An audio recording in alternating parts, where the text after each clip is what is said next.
Bonjour Marine, merci d'être là ce soir pour ce premier rendez-vous, présenté par Atempo, qui, je l'annonce ce soir en avant-première, va devenir Zenego. Donc voilà, si vous recherchez l'application, maintenant ce sera sous le nom de Zenego. Et donc ce rendez-vous, en fait, eh bien, ça va être un nouveau rendez-vous que je vous invite à suivre tous les mois. Et tous les mois, on aura un spécialiste ou une spécialiste qui va venir et nous parler sur une thématique bien précise. Et ce soir, eh bien, c'est toi, Marine, qui nous fait l'honneur d'être là avec nous pour nous parler de la thématique qui sera le bien-être au travail. Je te laisse te présenter peut-être, Marine, pour commencer. Oui, alors bonjour à tous et à tous ceux qui nous rejoignent. Merci Manu de m'avoir invité à ce premier rendez-vous pour ce lancement de ce beau projet. Donc moi, je suis Marine Bonneton et je suis sophrologue, aussi formée à certains outils de coaching qu'on appelle la programmation neurolinguistique, la PNL, pour ceux qui connaissent l'acronyme. Donc je suis ravie avec vous d'être avec vous ce soir. Et je vais parler un petit peu sophro et surtout bien-être au travail et qu'est-ce qu'on entend par bien-être au travail. Super, merci Marine, merci d'être là ce soir. Moi, pour me présenter rapidement aussi, je suis donc Manuel Briand et je suis l'un des cofondateurs de Atempo qui va devenir Zenego. Donc, une application de bien-être sur laquelle vous pouvez retrouver différentes méthodes qui sont bien sûr la sophrologie, le yoga, la méditation ou encore la cohérence cardiaque et tout cela autour de thématiques variées et diverses comme le sommeil, le stress, etc. Donc, si on est là ce soir, c'est pour parler de bien-être au travail. Et du coup, Marine, est-ce que tu pourrais nous dire, c'est quoi déjà le bien-être au travail? Et oui, déjà définir ce que c'est le bien-être. Alors ça peut regrouper plein de choses. Moi, je vais l'aborder sous mon angle de sophrologue et la manière dont je l'aborde aussi quand je fais des interventions en entreprise.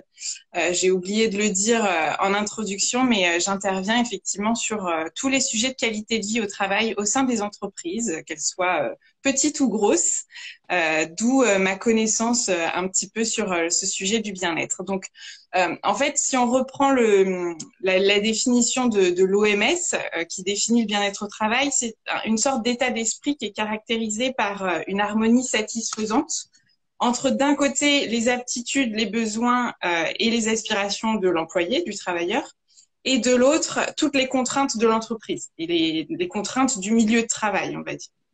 Donc si on peut regrouper, on va dire pour la faire schématique, il y a deux grands domaines dans le bien-être, à la fois la santé et la sécurité. Donc tout ce qu'on entend autour de la réduction des risques psychosociaux, quoi.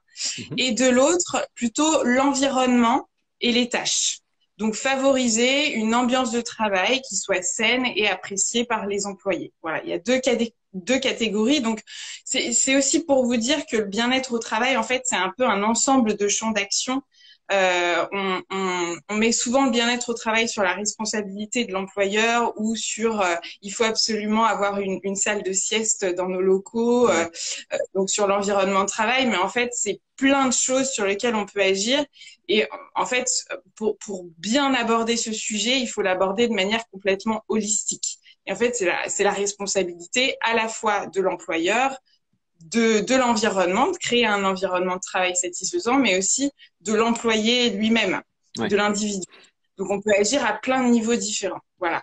Et, Et donc, moi, mon approche autour du bien-être au travail, c'est vraiment d'agir d'un point de vue individu. Je vais pas intervenir en entreprise pour apprendre à mettre un fauteuil au bon endroit ou créer des salles de sieste dans un environnement de travail. Je vais pas non plus je vais pas non plus avoir un champ d'action sur tout ce qui est RH, qui savent très bien faire leur métier. bien sûr. En revanche, mon rôle à moi, ça va être d'agir à l'échelle de l'individu et de lui redonner sa part de responsabilité, et faire en sorte, en gros, que l'individu soit au top au travail, en lui donnant des nouvelles ressources pour l'être, Oui. euh, et en lui faisant prendre conscience finalement de tout ce de sa situation propre. Est-ce que je me sens bien? Est-ce que je me sens au top dans mon boulot aujourd'hui? Et si je me sens pas tout à fait au top, quelles sont les ressources, les outils que je peux acquérir pour gagner en bien-être et pour arriver à cet état de être au top. Ouais, Et qu'est-ce que ça veut dire d'ailleurs être au top? Parce que c'est ça. Bon, ça va. Ce sera le sujet Souvent, ça candidater. d'un autre rendez-vous, peut-être, justement, comment C'est être ça. au top et à 100% tout le temps. Mais vrai, tu as bien résumé, c'est vrai que le bien-être au travail, en fait, c'est extrêmement large et c'est presque, on va dire, pas que au travail, en fait, c'est presque l'avant et après travail, en fait. Ça regroupe toutes sortes de choses et c'est là où toi tu interviens justement pour que chacun puisse trouver son équilibre en fait. Super Tout à intéressant. fait. Et du coup, c'est quoi les problématiques que les différents collaborateurs peuvent rencontrer en entreprise? Enfin, quelles sont les problématiques les plus larges et les plus souvent rencontrées par un collaborateur en entreprise? Alors, ce que j'aborde le plus souvent et ce qui sont en fait les problématiques effectivement rencontrées d'un point de vue le plus courant au sein au travail, ça va être le stress, la pression. Ouais, Voilà, on est dans des environnements où très souvent on en demande toujours plus vite. Et il y a un vrai sujet autour de comment je régule mon stress, comment je gère le multitâche au quotidien, comment je gère la pression qui m'est donnée de l'extérieur ou que je me mets d'ailleurs, parce qu'il y a parfois des personnes qui se mettent tout simplement la bien sûr. pression. Donc, gestion du stress, gestion de la pression et qui peut aller jusqu'à même des sensibilisations autour du burn-out, hein, parce que le burn-out, on va dire que c'est le stade ultime du stress. Donc, je peux aussi aborder ces notions-là de se sensibiliser au burn-out. Qu'est-ce que c'est le burn-out? Comment l'éviter? Mhm.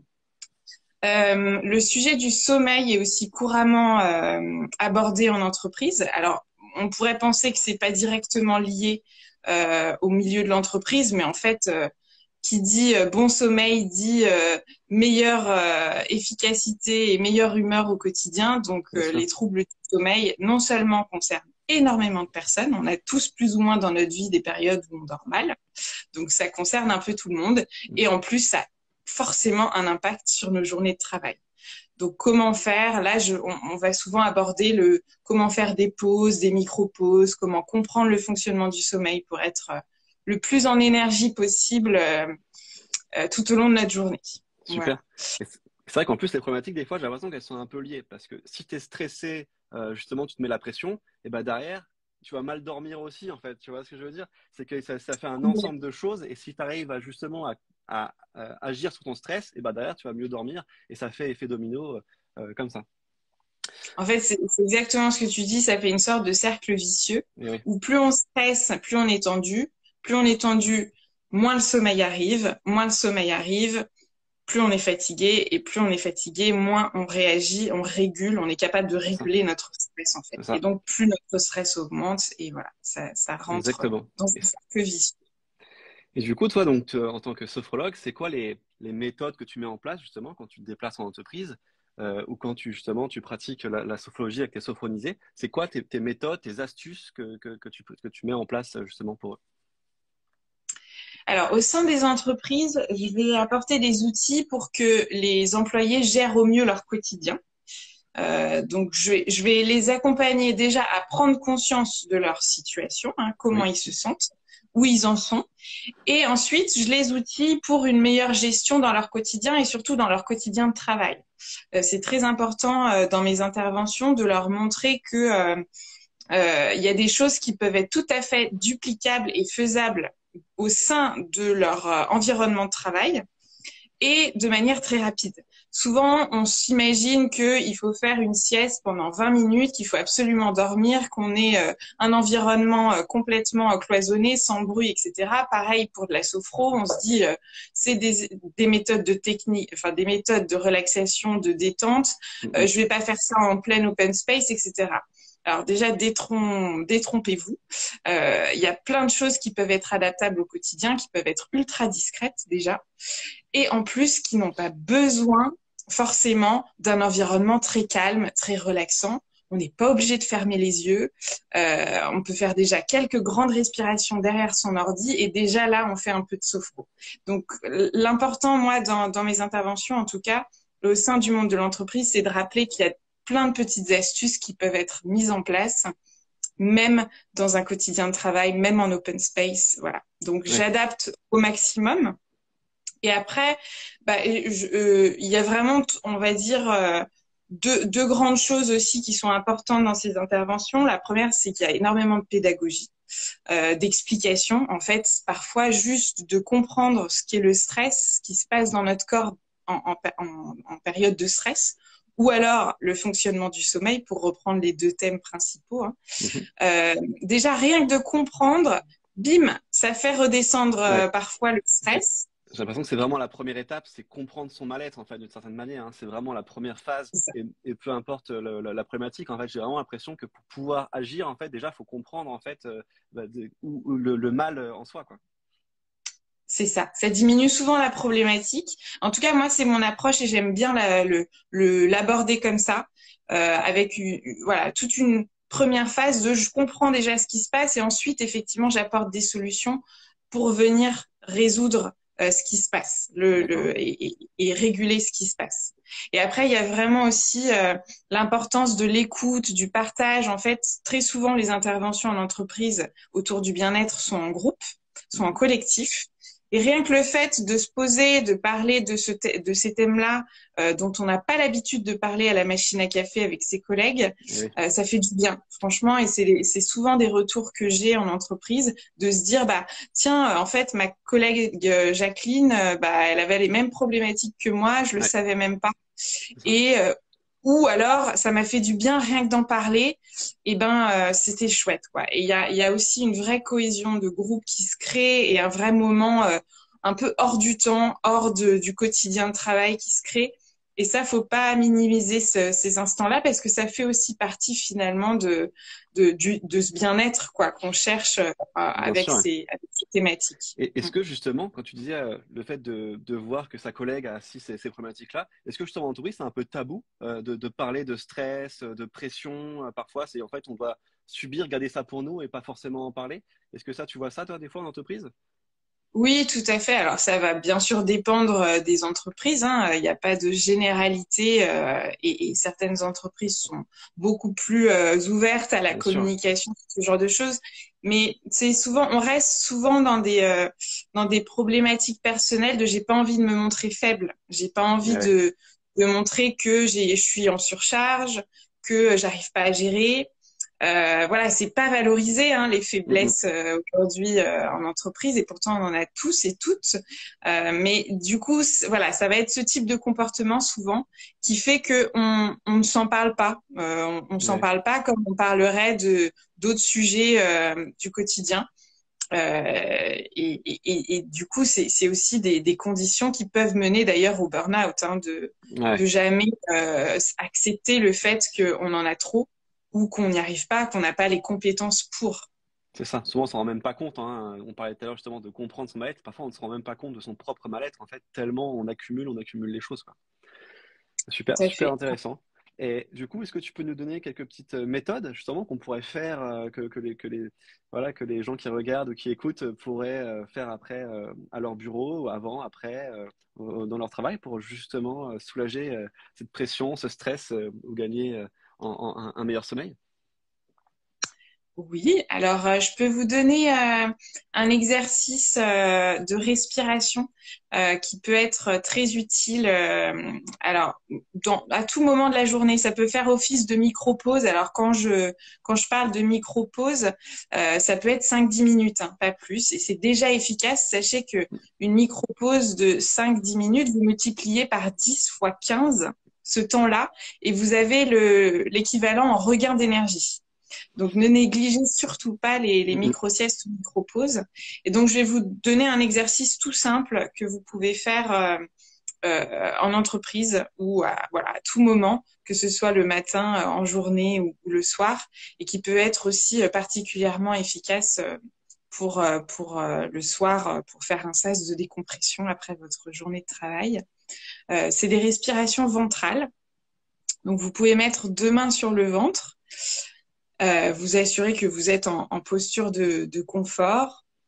Et je ne sais pas si Manu, tu veux qu'on fasse une petite pratique là Ouais, maintenant ou tout allez, simplement vas-y. j'explique l'outil. Vas-y, comme ça, Ok, je le fais. De toute façon, c'est fin de journée, là. Il est temps que je me détende un peu, donc super, avec plaisir. parfait.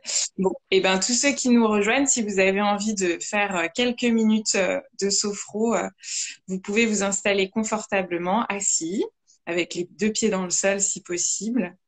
avec un dos relativement droit, la tête en équilibre en haut du corps. Et puis vous fermez les yeux si vous le souhaitez sur votre posture quelques instants pour relâcher toutes les tensions de la tête aux pieds, toutes les tensions évidentes qui ne sont pas nécessaires à votre posture assise. Et vous allez observer quelques instants votre respiration, observer où est-ce qu'elle se trouve en particulier. Est-ce qu'elle est plutôt au niveau du ventre, du thorax? Et comment elle est cette respiration? Est-ce qu'elle est ample, fluide, courte, saccadée? Sans jugement, sans analyse, simplement en observant. Et vous pouvez mettre vos deux mains sur le ventre et descendre tout doucement votre respiration dans le ventre. Vous allez gonfler le ventre au maximum sur les inspires et le dégonfler au maximum sur les expires en essayant de concentrer votre attention et votre respiration juste dans le ventre et en gonflant le thorax au minimum.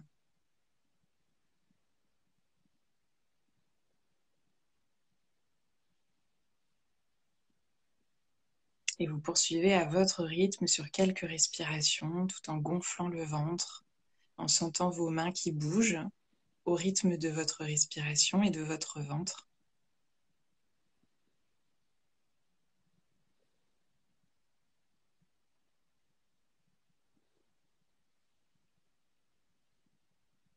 Vous pouvez inspirer par le nez, expirer par la bouche si c'est OK pour vous.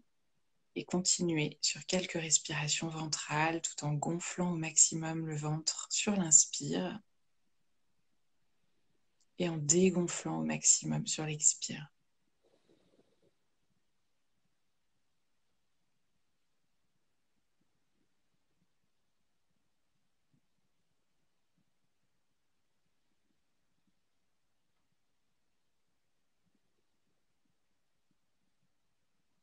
Et vous poursuivez encore sur une ou deux respirations en gagnant en amplitude respiratoire, en gonflant au maximum le ventre sur l'inspire et en dégonflant au maximum sur l'expire.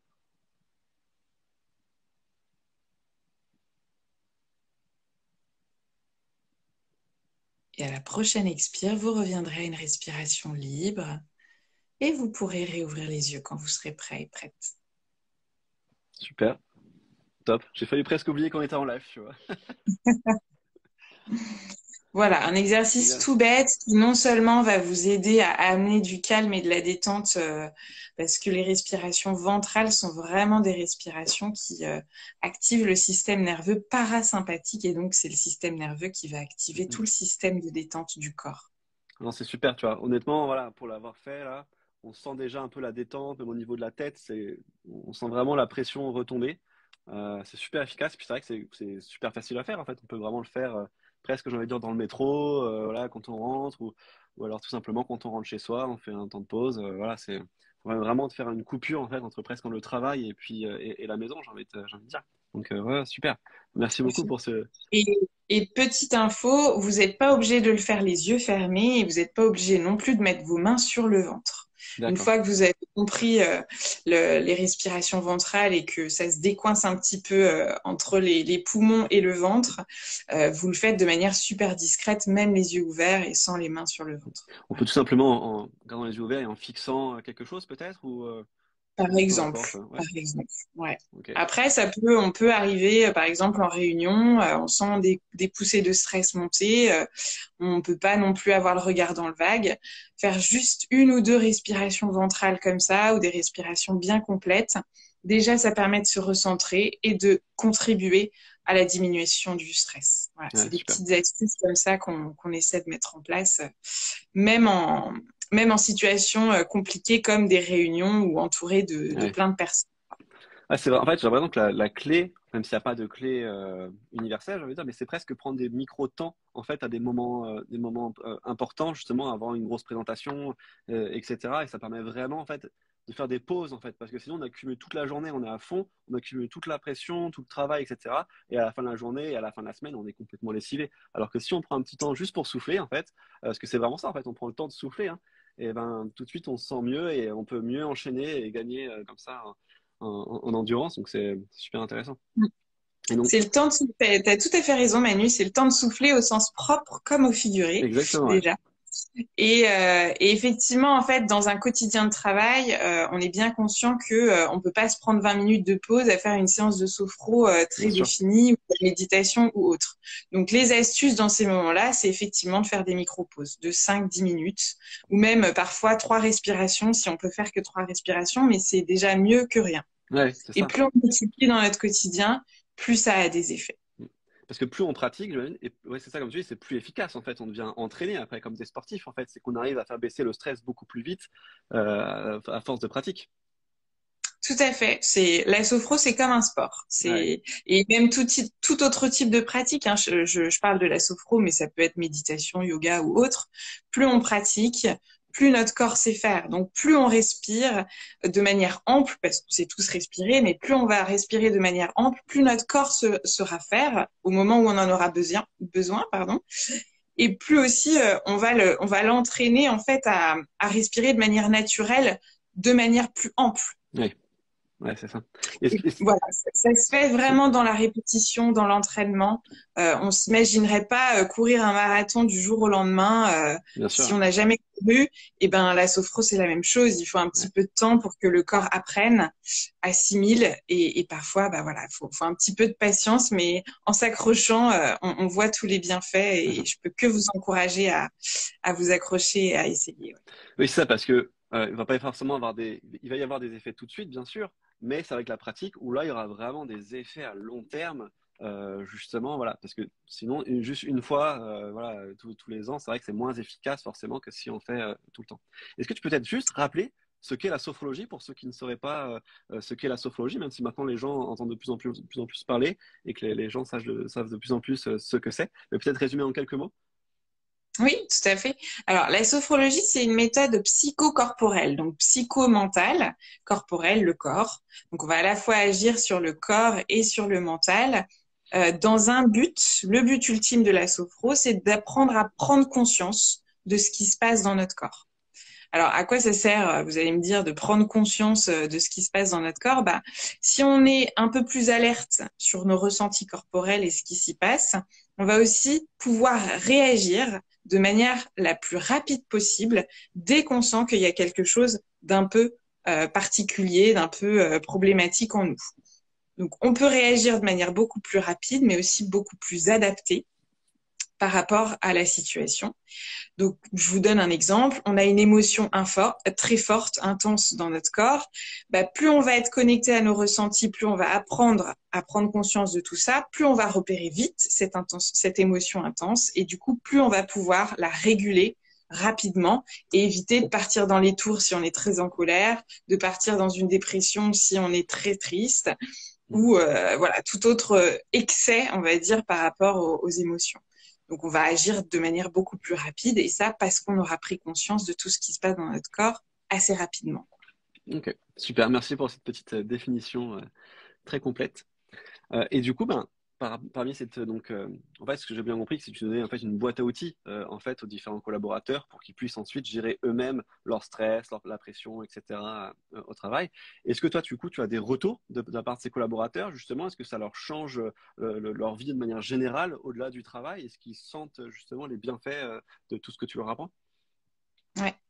Alors, j'ai peu de retours sur le très long terme, hormis ceux que je vois ensuite en consultation individuelle. Mais en tout cas, les commentaires à chaud, ça, j'en ai systématiquement des questionnaires de satisfaction juste après les ateliers. Et les commentaires à chaud sont toujours très positifs, à savoir que ils sont généralement ravis d'avoir des outils à disposition, qu'ils ont appris beaucoup de choses sur les différents thèmes.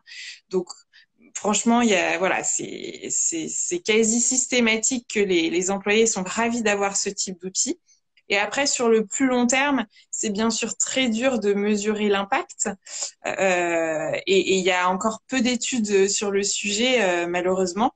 Mais en tout cas, ce type d'intervention et ce type de graines semées autour de ces thèmes, ça peut être qu'au profit à la fois de l'employeur et de l'employé. L'employé qui repart avec des outils qui, dans tous les cas, ne lui fera pas de mal, Bien ne sûr. lui feront pas de mal, pardon. Et donc, plus ils sont dans enfin, on va dire, plus l'employé est outillé et a des ressources, bah, plus il vivra bien son quotidien, que ce soit au travail ou à la maison. Et pour l'employeur, il met en œuvre des conditions de travail qui sont super et il offre à ses employés d'autres manières enfin, d'autres thèmes et d'autres sujets qu'ils n'ont pas l'habitude de voir en entreprise. Donc ça favorise la motivation, ça favorise aussi le bonheur d'être là et de partager ces moments ensemble. Donc en gros, enfin moi je peux pas vous donner de statistiques, on va dire très précises sur est-ce que Ouais. le bien-être au travail et ces interventions sont efficaces, mais a priori dans tout ce que je peux percevoir du terrain et dans une logique, forcément ça ne peut qu'apporter du bon aux employés ou aux employeurs. Ouais, c'est ça. Ça peut être que bénéfique en fait, hein, clairement. Ça peut être bénéfique. Je ne sais pas si dans le live, il y a des gens qui ont des questions. Donc, sur le bien-être au travail, voilà, je rappelle la thématique pour ceux qui nous ont rejoints en cours de route, avec Marine, spécialiste et sophrologue. Donc, n'hésitez pas si vous avez des questions à les poser dans le live. En attendant que les gens mettent une question, moi j'en ai une pour toi, Marine, une question. C'est Mhm. justement, là, il y a eu le confinement, les entreprises, les employés, les collaborateurs ont été beaucoup en télétravail, après ils sont revenus en entreprise. On voit beaucoup de gens justement qui partent en burn-out à la suite de ça, parce qu'ils se retrouvent dans des conditions, enfin ça a été très dur pour beaucoup de monde justement. Et toi, tu vois une augmentation justement d'entreprises qui viennent vers toi et qui essayent de faire bouger des choses. Est-ce que tu vois justement des patrons ou autres justement qui viennent chercher tes services parce qu'ils voient qu'il y a une vraie problématique? Oui, il y a eu clairement une explosion avec cette période du Covid, où il y a eu une prise de conscience générale, à la fois de par l'individu, donc les employés, qui, je pense, ont vécu leur mal-être de manière un peu plus intense. Ouais, En tout cas, ils en ont pris conscience de manière plus affûtée.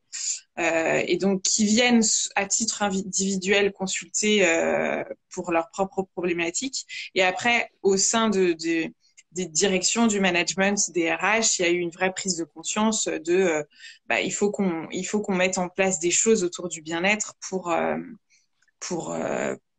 enfin suite à cette crise quoi, parce ouais, que les employés étaient encore moins bien. Et puis il y a eu tout l'impact du télétravail, du travail à la maison. C'est pas si facile que ça de passer d'un, d'un, d'un présentiel 100% à du télétravail parfois à 100%. Comment on gère ça? Comment on gère la cohésion d'équipe aussi derrière beaucoup de télétravail? Voilà. Donc il y a eu clairement une explosion avec le Covid. Après, il n'y a pas que ça, hein. Il y a aussi toute la génération millennials, génération Y, qui est extrêmement, donc qui sont la plupart des jeunes actifs aujourd'hui hein, oui, au sein des entreprises, qui sont très très branchés sur ces thèmes-là. On choisit plus son job et son entreprise que sur une question de salaire ou exactement. d'avantages matériels. Du tout. On est sur une génération qui, au contraire, va mettre les questions de sens et les questions de bien-être, d'équilibre vie pro, vie perso au centre et qui clairement en feront des critères décisifs pour rentrer dans une entreprise ou pas. Donc ça, les directions l'ont bien compris et commencent à très bien le percevoir.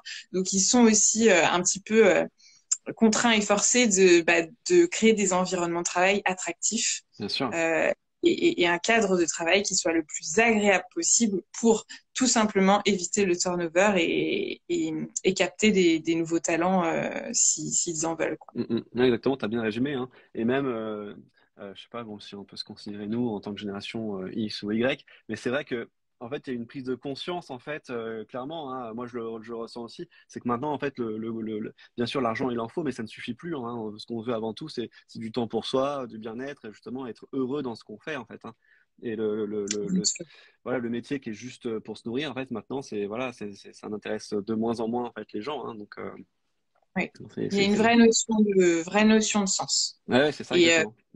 et j'en suis la première témoin parce que mon parcours témoigne de ça. J'ai travaillé 8 ans en entreprise avant de me former à la sophrologie et de faire maintenant des interventions en entreprise autour de ces thèmes-là. Donc, bien sûr que ça me touche tout particulièrement. Exactement, ouais, tout à fait.